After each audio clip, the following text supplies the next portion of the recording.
A ver, imaginen que para intentar apagar un fuego, en lugar de cortar el agua, lo que se hace es abrir sin querer una tubería de gasolina. Bueno, pues algo muy parecido es lo que pasó en Irán. Vamos a desgranar cómo un intento desesperado por silenciar a un país entero acabó, paradójicamente, dándole una voz mucho más fuerte que nunca. Y aquí está la gran ironía de toda esta historia. El régimen iraní básicamente le dio al interruptor de apagado. Cortó Internet para desmovilizar a la gente pensando que así acabaría con todo. Pero ¿qué pasó? Que en esa oscuridad, en lugar de miedo, la gente encontró unidad. Ese silencio que les impusieron se convirtió en la chispa de un rugido que hizo temblar al país. Fijaos bien en lo que ocurrió el 12º día. En Mashhad, que no es un sitio cualquiera, es la ciudad natal del líder supremo, un símbolo del poder del régimen. Pues allí, las fuerzas de seguridad que parecían intocables tuvieron que retirarse. Y lo que es aún más importante, los manifestantes tomaron el control del puerto de Bandar Abbas. Esto, económicamente, es como cortarle las arterias al régimen. Se paraliza su capacidad para mover mercancías. Un golpe durísimo. Pero, a ver, ¿cómo de grande fue realmente este movimiento? Porque no estamos hablando de una simple protesta en una ciudad. No, esto fue una auténtica ola que barrió todo el país. Y los números que vamos a ver ahora lo dejan muy, muy claro. 153. Pensemos un momento en esta cifra. 153 ciudades y pueblos levantados. La clave aquí es que no fue solo en Teherán, la capital. El descontento estaba por todas partes, desde las grandes ciudades hasta los pueblos más pequeños, lo que demuestra una fractura total, de arriba a abajo, con el régimen. Y pongamos esto en contexto. 47 años. Durante casi medio siglo, la República Islámica había aguantado protestas, claro que sí, pero nunca, nunca, algo de esta magnitud. Se calcula que millones de personas salieron a la calle, convirtiéndose en el mayor desafío interno al que se ha enfrentado el régimen en toda su historia. El día 12. Esta fue la noche en la que todo estalló. Llevábamos casi 2 semanas de una tensión que no paraba de crecer, y de repente fue como si una presa se rompiera a la vez en todo Irán. Fue la noche en que las protestas se convirtieron ya sin ninguna duda en un levantamiento nacional. Y si nos preguntamos quiénes estaban en la calle, entendemos por qué el régimen entró en pánico. Es que no era un solo grupo. Eran estudiantes de más de 36 universidades, eran los comerciantes del bazar cerrando sus negocios en señal de huelga, era gente de a pie. Cuando la juventud, el motor económico y la clase trabajadora se unen, eso es una tormenta perfecta. Y su audacia fue tal que llegaron a manifestarse a pocos metros del cuartel general de la temida Guardia Revolucionaria.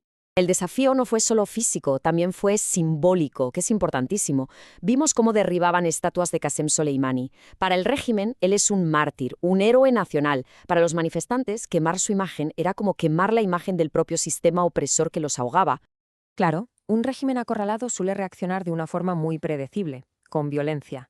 Y en este caso, la respuesta fue brutal, aprovechando precisamente ese apagón de Internet como una especie de manto para ocultar lo que estaban haciendo. El número oficial de fallecidos, 45. Y esto, hay que decirlo, es solo la punta del iceberg. Con el país a oscuras, sin información, las cifras reales son imposibles de confirmar. Los pocos informes que se filtraban hablaban de disparos a quemarropa, de una represión salvaje, lo que sugiere que el coste humano fue muchísimo mayor. Y aquí es donde vemos la guerra de narrativas en estado puro. Mientras los medios oficiales del régimen hablaban de accidentes, de estampidas, los vídeos y los testimonios que conseguían salir del bloqueo contaban una historia completamente distinta, la de una masacre deliberada y planificada. Este vagón digital y eléctrico fue una táctica con un doble objetivo. Hacia afuera, crear un agujero negro informativo para que el mundo no viera la represión. Y hacia adentro, intentar romper las redes de comunicación de los manifestantes, dejarlos aislados, desorganizados y con miedo. El caos empezó a ser evidente. Los vuelos internacionales evitaban Teherán, se oían disparos en la capital.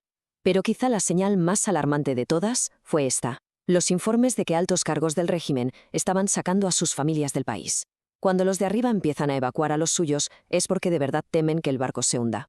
A pesar del apagón, a pesar del intento de aislamiento, el mundo no estaba completamente ciego. Algunas voces lograron atravesar ese muro de silencio, y la comunidad internacional, poco a poco, empezó a reaccionar. Escuchen esto. Es la voz de una persona anónima desde Irán, un mensaje que, de algún modo, logró saltarse la censura. Es un grito de auxilio desesperado, una petición directa al mundo para que no mire hacia otro lado. Y esa llamada de alguna forma encontró eco. Desde fuera, el entonces presidente de Estados Unidos, Donald Trump, respondía. Reconocía la valentía de los manifestantes y hablaba de ese profundo anhelo de libertad. La postura de Estados Unidos se movió en 3 frentes. Primero, una advertencia muy directa al régimen sobre las consecuencias de la violencia. Segundo, un recordatorio de que su economía ya estaba contra las cuerdas por las sanciones. Y tercero, un mensaje claro de apoyo a los manifestantes pacíficos, intentando trazar una línea entre el pueblo y el gobierno. Y todo esto nos lleva a un punto muerto, a un momento de altísima tensión. Un país entero en una encrucijada, con su futuro pendiendo de un hilo increíblemente frágil. Aquí se resume todo el conflicto. Por un lado, una unidad popular que no se había visto nunca. Por el otro, un régimen que, por muy brutal que hubiese sido, todavía no había sacado toda su artillería, todo su arsenal represivo. La gran incógnita era si la voluntad de la gente podría resistir la fuerza bruta del Estado, cuando ésta se desatará por completo. Al final, esta es la pregunta que resuena en el silencio impuesto a Irán. Con el mundo como testigo casi mudo, ¿servirá esta oscuridad para sofocar el levantamiento para siempre? ¿O será, por el contrario, la oscuridad que siempre precede a un nuevo amanecer? La respuesta, en ese momento, estaba por escribirse en las calles.